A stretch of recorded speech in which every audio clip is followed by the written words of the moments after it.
इस वक्त खास मेहमान हमारे साथ चर्चा करने के लिए जुड़ गए। डॉक्टर आशीष जायसवाल हमारे साथ हैं, फिजिशियन हैं। डॉक्टर आशीष, जो दावा किया गया है, उन्होंने कहा कि 1 साल के भीतर ये वैक्सीन बन जाएगी। तो पहले तो मैं आपसे ये जानना चाहूंगा कि हर साल इस दरमियान कितने पेशेंट हॉस्पिटल्स में भर्ती होते हैं, उसमें जो मृत्यु दर है वो कितनी रहती है, संक्रमित होने वालों की संख्या कितनी होती है, और वैक्सीन कितनी आवश्यक है आज के समय में इसकी?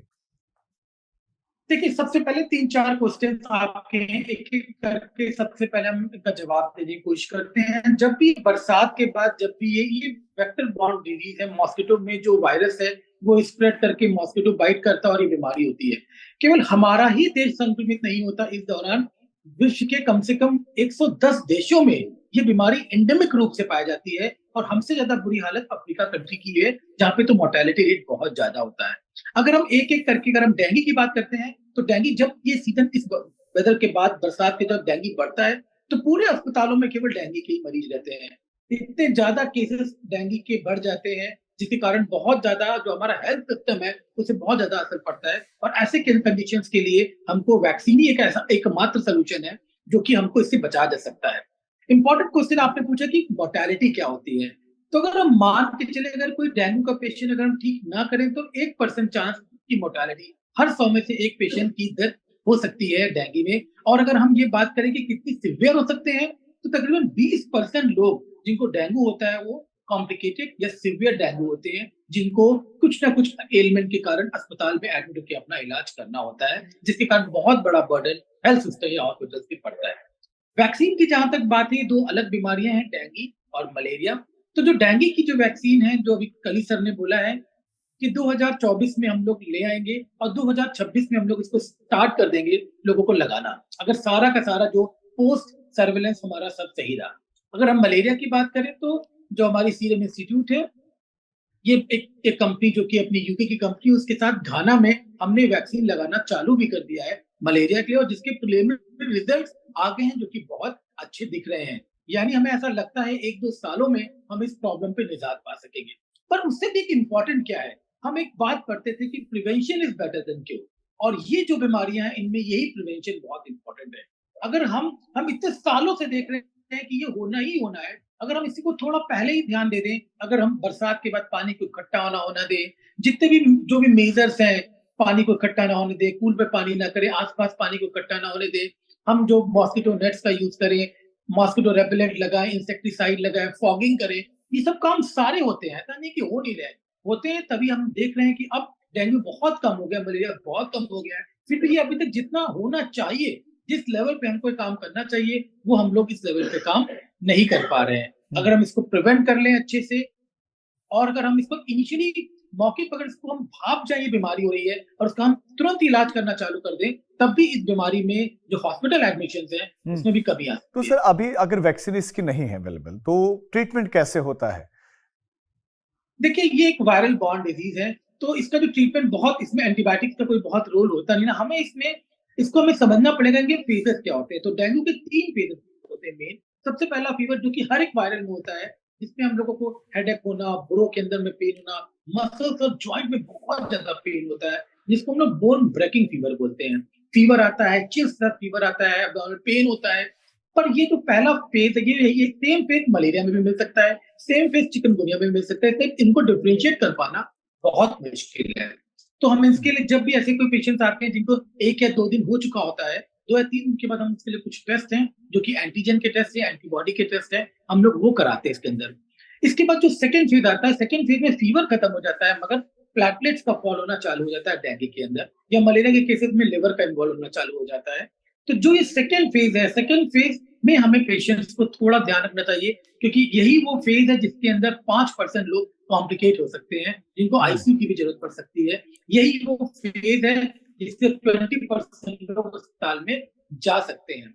तो इस फेज में जो ब्लड प्रेशर का फॉल होना, वायरल रैश होना, सांस फूलना, अपना जो हमारा कॉन्शियसनेस है उसमें थोड़ी प्रॉब्लम होना, कहीं भी किसी भी रात भाग से ब्लड का आना मुंह से, या तो अपने उसमें उसमें आना, तो ये सब चीजें जो होती हैं, इसको हमें ऐसे ही लोगों को, आपको अर्ली डॉक्टर के पास जाना और इसको भाप के तुरंत इसका प्रॉपर इलाज कराना है। इलाज में बहुत ज्यादा कुछ नहीं होता, हमको बस हमारा जो टारगेट होता है एज ए फिजिशियन कि हम चाहते हैं कि इतना फ्लूइड दें पेशेंट को ताकि उसका यूरिन आउटपुट एडिक्वेट रहे, उसका बीपी एडिक्वेट रहे। अगर हम ये दो चीजें प्रॉपर कर लेते हैं पेशेंट की, तो पेशेंट में जो कॉम्प्लिकेशन होती है वो नहीं होती है।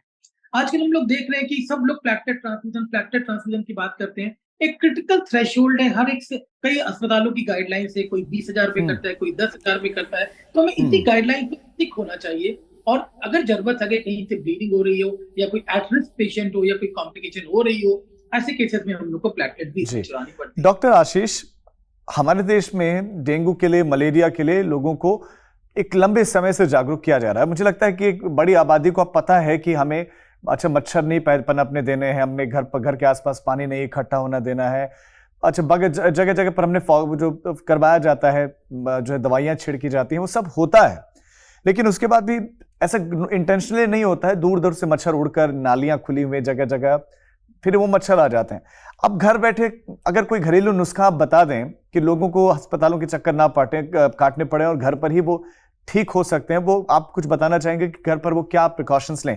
वो प्रिकॉशंस लें कि मच्छर पनपने ना दें इत्यादि, वो इनटेक करें कि वो ठीक रहें और ठीक हो जाएं जल्दी? देखिए, यहाँ पे दो रेस्पॉन्सिबिलिटीज हैं सर। एक रेस्पॉन्सिबिलिटी सोसाइटी की है, एक रेस्पॉन्सिबिलिटी एओ की है। जो जितनी भी बड़ी बड़ी सोसाइटियां बनी है, जो या तो वो गवर्नमेंट हो सकता है या तो प्राइवेट, या दोनों मिक्स की सोसाइटी हो सकती है। इनका मेन काम होना चाहिए कि किसी भी तरीके से जितने भी साइट्स हैं मॉस्किटो के, उसको रोकना चाहिए, फॉगिंग करनी चाहिए, लोगों को एजुकेट करना चाहिए। जो गरीब बस्तियां हैं उनको भी जाके, क्योंकि मच्छर तो कहीं से पनके कहीं भी जाके बाइट करेंगे।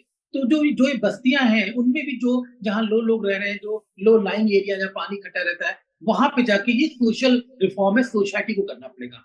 As a individual, as a family members, हम लोग क्या कर सकते हैं कि शाम के समय या दिन के समय अपनी जो खिड़कियां हैं उसमें जाली लगा के रखे ताकि मच्छर ना आ सके।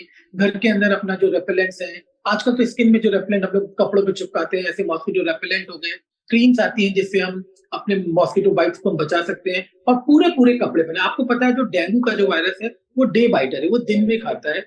और जो इसका जो मॉस्किटो, जो टाइगर मॉस्किटो, जिसको हम लोग एडीज इजिप्टी बोलते हैं, ये दिन में बाइट करता है। तो ऐसे में बच्चों के लिए बहुत इंपॉर्टेंट होता है, अगर बच्चे स्कूल जा रहे हैं तो हम लोग पेरेंट्स उनको पूरे हाथ के पूरे पैर के कपड़े पहनाएं, क्योंकि बहुत बहुत जरूरत है। अब इतनी गर्मी में इतने पूरे कपड़े पहनाना बहुत मुश्किल का काम होता है। ऐसे कंडीशन में लाइट कॉटन हो, जो बहुत ज्यादा कलरफुल कॉटन ना हो, ऐसे कपड़े पहनाना चाहिए बच्चों को, ताकि बच्चे को बाइट ना करे। स्कूल्स को भी ये बोलना चाहिए कि पेरेंट्स को, कि जो भी अपन पूरे का पूरा बच्चे को ढक के लाए। बहुत बार ये भी देखा गया है कि जो ये मच्छर होते हैं बहुत स्पेसिफिक, कभी कभी किसी तेल से, किसी स्मेल से, फ्रेग्रेंस से, बहुत जो चटकैले कपड़े होते हैं उनसे ये अट्रैक्ट होते हैं, ये बाइट करते हैं। तो ऐसे समय में ऐसे चीजों को भी थोड़ा अवॉइड करना चाहिए। एक इंपॉर्टेंट पॉइंट है, अपने को हाइड्रेट रखना चाहिए। कोई भी वायरल हो, सबसे इंपॉर्टेंट डॉक्टर हम बोलते हैं अपने को पहले हाइड्रेट करें और अपने फीवर को कम रखें। बाकी कुछ करने की जरूरत नहीं है इनिशियली 2 से 3 दिन। हाइड्रेशन के बाद ऐसा कुछ जो फ्रूट्स हो सकते हैं जिसमें एंटीऑक्सीडेंट या विटामिन के होता है, इसमें कीवी एक फ्रूट है, कोकोनट वाटर हो गया, अनार हो गया हमारा पोमग्रेनेट, इसके अंदर विटामिन के और विटामिन, और जैसे संतरा हो गया विटामिन सी हो गया। तो ऐसे फ्रूट्स अगर हम ज्यादा खाएंगे तो प्लेटलेट कम होने के चांसेस कम होते हैं और या अर्ली रिकवरी होने लग जाती है। तो घर पे हमें ये सब चीजों को फॉलो करना चाहिए। जी सर, मैं आपसे ये भी जानना चाह रहा हूँ कि अगर घर पे ही बैठा है कोई व्यक्ति, वो ऐसा क्या पिए या क्या खाए कि उसकी हेल्थ बेहतर होती जाए? वो क्या क्या इस समय में खाना चाहिए लोगों को? आपने बताया कि जो लिक्विड है वो बड़ी मात्रा में उनको लेना चाहिए, इसके अलावा क्या क्या परहेज क्या क्या करें? देखिए, बहुत इंपॉर्टेंट है कि ऐसे समय में जब ये वायरल आउटब्रेक हो रहा हो, एंडेमिक हो रहा हो, हमें ना बहुत ज्यादा बाहर का खाना नहीं खाना है, क्योंकि यही समय टाइफाइड का भी होता है। तो बहुत चीजें मिक्स हो जाती हैं कि टाइफाइड है, कि डेंगू है, कि मलेरिया है। ऐसे में बहुत इंपॉर्टेंट है कि हम अपना लाइट डाइट लें और बैलेंस डाइट लें, और डाइट जिसमें फ्रूट्स बहुत ज्यादा हो, वेजिटेबल्स बहुत ज्यादा और हाइड्रेशन ज्यादा हो ऐसे समय में। क्योंकि इससे क्या हो जाएगा कि हमें जो कॉम्प्लिकेशन होने के चांसेस है वो बहुत कम हो जाएंगे। इनफैक्ट जिन लोगों में कॉम्प्लिकेशन होती है, जिनके अंदर शरीर में पानी की कमी ज्यादा होती है, उन्हीं में ये कॉम्प्लिकेशन ज्यादा होती है। इसलिए हाइड्रेशन बहुत इंपॉर्टेंट हो गया। खाने में क्या ना खाने में तो बहुत तेल, मिर्चा, मसाला बाहर का हमें अभी इस वेदर में बहुत ही अवॉइड करना चाहिए। नॉर्मल अपना जो भी खाना हमको पसंद है, इसमें हम लोग यही बोलते हैं कि अलग अलग कलर की सब्जियां खाएं, अलग अलग कलर के फ्रूट्स खाएं जिनमें बहुत सारे एंटीऑक्सीडेंट्स हो। नींबू हो गया, या जिसमें विटामिन सी ज्यादा होता है वो ज्यादा लें। फ्रूट्स में ज्यादा लें। इससे क्या होगा, उनकी बेसिक इम्यूनिटी भी, बेसन इम्यूनिटी बेटर रहेगी, और अगर मान लो डेंगू होता है तो जल्दी रिकवरी होने के चांसेस भी रहेंगे।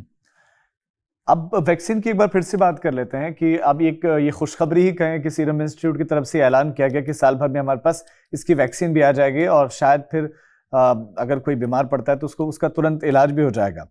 लेकिन क्या वजह रही कि हम इतनी बड़ी बड़ी बीमारियों का इलाज खोज पाए, लेकिन डेंगू मलेरिया का हमारे पास, या डेंगू की बात करें तो हमारे पास वैक्सीन ही इसकी अवेलेबल नहीं थी, या किसी के पास भी अवेलेबल नहीं थी? ऐसा क्यों, या क्या कारण रहे? देखिए देखिए वायरस के अगेंस्ट में वैक्सीन बनाना थोड़ा मुश्किल काम होता है, और डेंगू के लिए सबसे इंपॉर्टेंट पॉइंट क्या है कि इसके अंदर बहुत म्यूटेशन होते हैं, जिसको हम लोग सीरोवार बोलते हैं। 4 सीरोवार बहुत कॉमन है, जिसको हम लोग Dane 1, B1, B2, B3, B4 बोलते हैं। ये 4 सीरोवार, और इनमें भी बहुत म्यूटेशन होते रहते हैं। वैक्सीन हम किसी पूरे वायरल सब यूनिट के लिए, किसी उनके न्यूक्लियर के पार्टिकल या बेस में हम बनाते हैं। और अगर ऐसे में अगर वायरस बहुत ज्यादा म्यूटेट हो जाएगा तो वैक्सीन की जो एफिकेसी हो जाती है वो बहुत कम हो जाती है।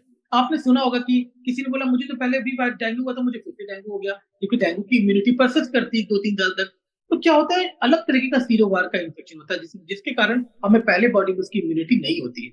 तो जो इनका बहुत ही मल्टीपल और जो बहुत विविड इनका जीनोटाइप है इस वायरस का, इसके कारण हमें वैक्सीन बनाने में बहुत दिक्कत होती है। इनफैक्ट इसीलिए किसी भी वायरस में यही सबसे बड़ी प्रॉब्लम होती है वैक्सीन बनाने के लिए। अगर इसका जीनोम स्टेबल हो तो वैक्सीन इजी बना सकते हैं, पर इस केस में ये थोड़ा मुश्किल हो पाता है। मगर हाँ, ये बहुत ही हैप्पी न्यूज है। हम लोग कितने सालों से पढ़ रहे हैं कि वैक्सीन आएगी, और सबसे बड़ी बात है कि मलेरिया के लिए तो वैक्सीन देना चालू भी कर दिया गया है। घाना में हमने स्टार्ट कर दिया है, Indian with collaboration with Oxford, हमने चालू भी कर दिया है। जहां तक बात है हमारी ये डेंगू की है, ये भी 2026 में हम इसका भी इनॉकुलेशन चालू कर देंगे, और 2024 जनवरी फरवरी इसकी वैक्सीन भी मार्केट में आ जाएगी।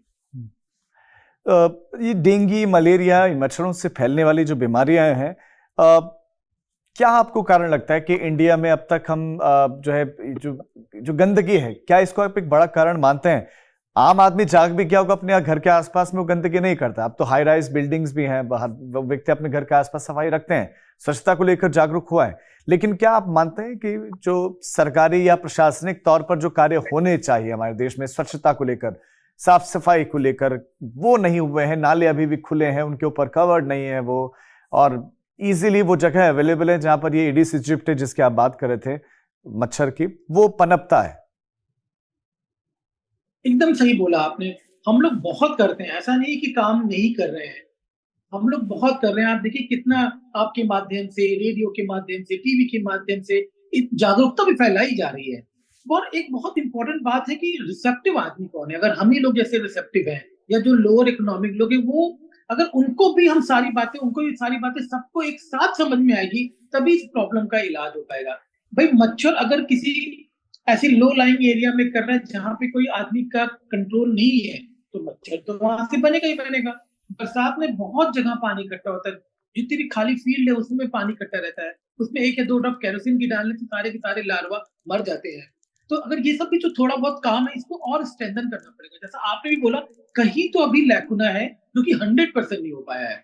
देखिए इतना बड़ा देश है, इतनी बड़ी पॉपुलेशन और इतना बड़ा ज्योग्राफिकल एरिया है कि कर पाना बहुत मुश्किल है। इसमें सभी लोगों को मिलके, केवल सरकार पे हम इसका दोषारोपण नहीं कर सकते, सभी लोग को मिलके ही इसके लिए काम करना पड़ेगा। एक जो बेसिक लेवल जो एजुकेशन का है डेंगू के लिए या किसी भी चीज के लिए, उसको बढ़ाना बहुत जरूरी है। और इसमें जो लोअर सोशियो इकोनॉमिक स्टेटस के लोग, जो चौल में या ऐसी जगह रह रहे हैं, वहां पे बहुत ज्यादा कॉम्प्लिकेशन होता है, और हम लोग देखते हैं डेथ भी उसी घर में ज्यादा होती है। तो ऐसे लोगों को बहुत ज्यादा जरूरी है कि उन लोगों को टारगेट किया जाए, उनके एजुकेशन लेवल को बढ़ाया जाए, ताकि हम लोग नेक्स्ट ईयर जो आज हो रहा है उससे बहुत कम हो जाए। तो इसी तरीके से इसका और हमें एक्स्ट्रा मेहनत करनी पड़ेगी। जी doctor Ashish, thank you so much आपका हमारे साथ जुड़ने के लिए। Thank you. तो डेंगू से अगर बचाव है, बचाव करना है, खुद को बचाए रखना है, तो अभी हमारे साथ डॉक्टर जुड़े, उन्होंने आपको बताया कि आपको क्या करना चाहिए, क्या नहीं करना चाहिए। सबसे इंपॉर्टेंट है स्वच्छता। अब अगर आप अपने आसपास स्वच्छता रखेंगे, सफाई रखेंगे, तो आप वैसे बहुत सारे, सिर्फ डेंगू मलेरिया से नहीं, बहुत सारी बीमारियों से बचे रहते हैं। कोशिश करें कि साफ सफाई रखें, साफ सफाई रखेंगे तो बेहतर ही होता, अच्छा ही रहता है। और इस बीच में एक अच्छी खबर तो ये है कि साल भर के भीतर संभवतः वो वैक्सीन भी, वो मेडिसिन भी आ जाए, वैक्सीन आ जाए, जिससे डेंगू का इलाज जल्दी हो जाए, और जो मौतें होती हैं डेंगू के चलते हर साल, वो शायद ना हो। तो एक अच्छी खबर यह है। इसके साथ बुलेटिन में इतना ही। आप देखते रहिए आज तक।